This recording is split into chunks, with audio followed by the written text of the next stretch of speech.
Nah, kemudian untuk bukti-bukti yang tidak mungkin nanti tidak dimasukkan oleh penyidik, inilah yang dari pengalaman saya ya, kelemahan hukum kita ini, sayangnya di dalam KUHP itu tidak memuat bahwa penyidik harus menampung semua bukti-bukti yang disampaikan oleh yang tersangka, bukti yang meringankan maupun yang memberatkan. Tidak harus di KUHP. Tidak ada KUHP.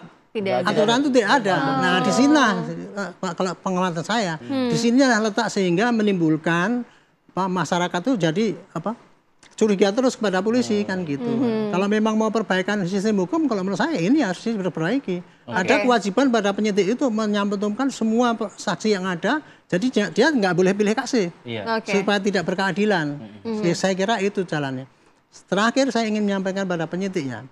Anda kemarin di 2016 sudah berhasil dengan baik tugasnya. Ukuran penyidikan itu adalah pada apakah tersangkanya itu dihukum apa tidak. Kalau dihukum berarti itu berhasil.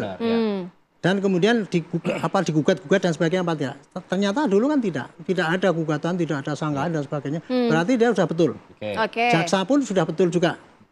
Tapi yang kita tanyakan ya, dengan bukti-bukti yang minim kayak gitu, ternyata pengadilan juga menghukum kan. Karena sudah inkrah sekarang, maka kita nggak bisa lagi mengkoreksi apa yang terjadi dulu.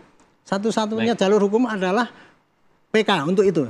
Tapi kalau yang ini, polisi harus lebih hati-hati karena hakimnya pasti ini beda dengan hakim yang dulu yang mengadili. Mungkin hakim sekarang akan lebih hati-hati, dia tidak akan mudah dengan percaya pada berkas polisi yang sangat simpel itu, yang tidak ada bukti scientific crime investigation dan sebagainya.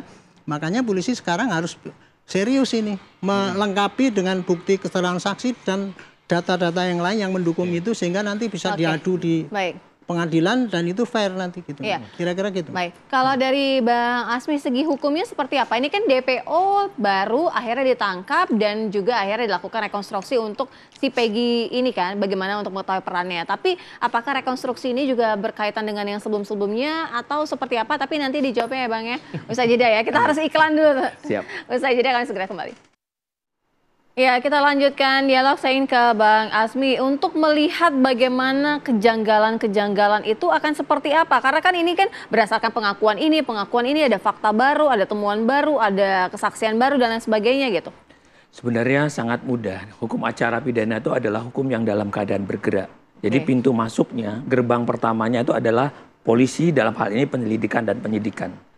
Jadi kita dapat tandai, nanti coba dicek saja. Jadi misalnya dalam BAP itu nanti disisir gitu loh, akan dapat kemudahan gitu loh.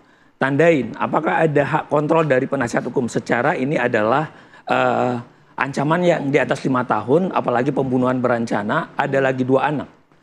Terkonfirmasi kalau kita lihat itu kan ditangkap 31 atau 1 Agustus.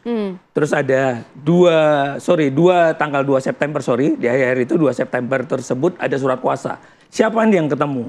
Kok ada tanda tangan para itu antara lawyer dan segala macam, itu terlaksana atau tidak. Karena itu yang menjembatani, walaupun dia hanya duduk, dia mendengar, tapi setidak-tidaknya tidak ada perlakuan kekerasan atau segala macam. Kalau itu tidak ada, ini bahaya, karena ada jawaban baru ada tanggal 16. Padahal orang ditahan itu cuma 1 hari. Berarti kan ada upaya yang macam-macam supaya bisa ditahan. Karena ditangkap tuh 1 ke 24 jam, selanjutnya penahanan. Ya, jadi supaya enggak, makanya kita lihat BAP polisi tanggal 2 September itu kok suaranya sama. Nama-nama itu udah jelas, 11 tersangka dengan peran yang segini, dengan segala sedetail-detailnya, semuanya sama. Terus pada bulan berikutnya kok pada dicabut. Ya kan? Kedua, lihat dalam BAP tersebut, ada tidak penawaran dalam 116 KUHP, saya koreksi beliau tadi, ada terhadap perkara ini, apakah saudara ingin mengajukan saksi yang meringankan saudara kepada tersangka itu ditanyakan. Ini ada tidak pertanyaannya? Ya tapi kalau memang dia dalam keadaan tertekan, ancaman bagaimana bisa muncul? Ini akan bisa terlihat. Jadi kalau itu tidak ada, berarti ini adalah satu indikator gitu loh. Bahwa ada ketimpangan, kebingungan, akhirnya inilah yang disebut dengan bom waktu. Polisi setelah 8 tahun, kalau dia bangunan pembuktiannya bagus, tidak seperti ini, pasti kokoh. Kenapa ini rapuh? Karena bangunan pembuktiannya, hasil penyelidikan ke penyidikannya tidak punya alat bukti yang cukup. Tapi untuk kasus Peggy kan baru diperiksanya sekarang, yang dulu tidak ada itu untuk pemeriksaan. Nama Peggy sudah muncul Tapi belum diperiksa orangnya waktu itu. Jadi Peggy itu dalam putusan sudah ada. Nanti kita Betul, di putusan memang Iya, putusan memang sudah sudah ada. Ya gitu ya. Aparat Dalam pidana putusan lain. nomor 4 tahun 2017 itu dari dakwaannya sudah ada. Peran Peggy itu sudah ada. Gitu loh.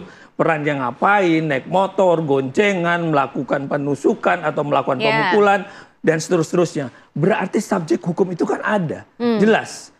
Dan sekarang kita kaitkan dengan mekanisme prosedur DPU. Di situ udah jelas. Coba cek. Apakah di situ sudah jelas? Ada ciri-ciri fisik udah pasti dari telinga, mata, segala macam itu jelas selain identitas, alamat. Kok terlalu sulit gitu loh? Ada apa gitu loh? Ini kan sangat mudah bagi sekali. Coba lihat cek lagi mekanisme DPO itu detail tidak? Kalau tidak detail berarti ada sesuatu dong yang memang mau sengaja tidak diungkap. Siapa yang nggak bisa ngungkap? Ya dari awal dong. Situ aja. Jadi ada kesengajaan dari pihak penyidik atau ada kebingungan mungkin di pihak penyidik atau bagaimana? Ya Menurut pasti Anda? dong ada kebingungan atau membelokkan sesuatu. Atau mungkin karena juga para tersangka ini berputar-putar gitu menyampaikan gitu. Karena ada yang mengatakan bahwa kenal Peggy, ada yang mengatakan tidak kenal Peggy gitu. Itu juga bisa menjadi dasar bahwa penyidik itu mungkin menjadi bingung gitu Iya, dengan jadi bukan salah alibi-alibi mereka penyidik begitu. juga secara murni begitu. Ya kemungkinan ini bisa saja terjadi. Tapi kan didekatkan dengan faktanya. Apakah dalam penyidikan tadi ada lawyer yang mendampingi dia? Kedua, apakah ada penyiksaan? Baik. Fakta-fakta ini akan melihat. Kalau ini semuanya normal, Baik. semuanya dalam keadaan sesuai, ya Baik. tidak akan ada kegaduhan seperti ini. Gitu loh. Orang akan terima Baik. rasa perlawanan ini, rasa sayang masyarakat hari ini pada polisi. Ya. Itu adalah sebagai bukti bahwa masyarakat sayang sama polisi, Baik. peduli. Gitu loh. Oke. Ada Baik. sesuatu yang tidak tepat. Iya. Baik, singkat mungkin sebagai Pak closing Arianto, statement juga iya. dari Pak Arianto untuk menanggapi apa yang disampaikan Bang Asmi. Ya itulah, semua orang boleh saja berpendapat ya. Berandai-andai kemungkinan kayak gitu itu tadi ya. Tapi apabila yang di masa lalu ada kesalahan-kesalahan dalam prosedur gitu ya. Tapi hasilnya daripada itu kan sudah dibuktikan di pengadilan. Iya. Dan itu sudah diterima oleh Pak Hakim dan cukup meyakinkan hakim itu gitu kan. Jadi kalau andainya itu yang lama itu dianggap keliru, ada saluran hukumnya untuk memperbaiki ini, yaitu PK itu tadi PK, gitu. oke. Nah, supaya itu tidak terjadi lagi kekeliruan yang lama ini, sekarang ini kepada Peggy kan sekarang diterapkan penyidikan. Tolong diawasi itu, jangan sampai terjadi pelanggaran. Kalau terjadi pelanggaran, segera aja di-counter dan kemudian sehingga bisa diperbaiki sebelum itu jadi berkas. Baik. Saya kira Oke. itu aja. Jadi Baik, kita ke Bang Diri. Bang Diri, secara singkat saja langkah hukum selanjutnya untuk membuktikan apa yang sudah disampaikan oleh Peggy Setiawan dari kuasa hukum juga. Ya, gini Pak, langkah upaya hukum kami ya, ini kita sudah mempersiapkan untuk pra-peradilan ya secepatnya. Ini yang nanti bisa dijadikan dasar kita itu untuk mencabut status tersangkanya. Ya. Jadi kalau saya menanggapi tadi dari Bapak Ari itu memang seperti itu prosesnya, hukum pidana itu gak sulit ya. Artinya banyak pintu memang benar. Tetapi di sini ada celah. Ada celah. Celahnya itu banyak. Status orang tersangka yang diancam 5 tahun penjara ini memang harus didampingi kuasa hukum. Kalau kita flashback lagi, kita ceritakan awal lagi, ini tidak akan selesai. Ya. Jadi langkah upaya hukum kita ini aja lah yang akan kita sampaikan kepada media, halayak umum, ya publik ya, karena ini sebuah perkara yang diawasi sangat ketat sekali oleh publik ya. Ini kita akan pra-peradilan ya, upaya hukum pra-peradilan, gelar perkara khusus, dan kita juga akan membuat surat layanan pada Komisi 3. Itu yang akan kita lakukan.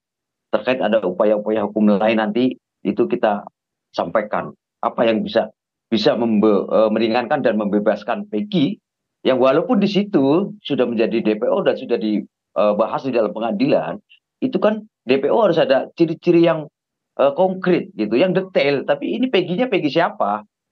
Tertulis alias Peron, tapi ini bukan Peggy Setiawan, itu bukan Peggy alias Peron gitu loh. Kalau boleh dibilang nama Peggy itu banyak, Peggy Setiawan banyak. Ada nama Peggy Setiawan yang menjadi incaran itu ada. Tapi tidak perlu kita blow up, tapi menjadi petunjuk saja, gitu loh. Jadi itulah upaya hukum yang akan kita lakukan.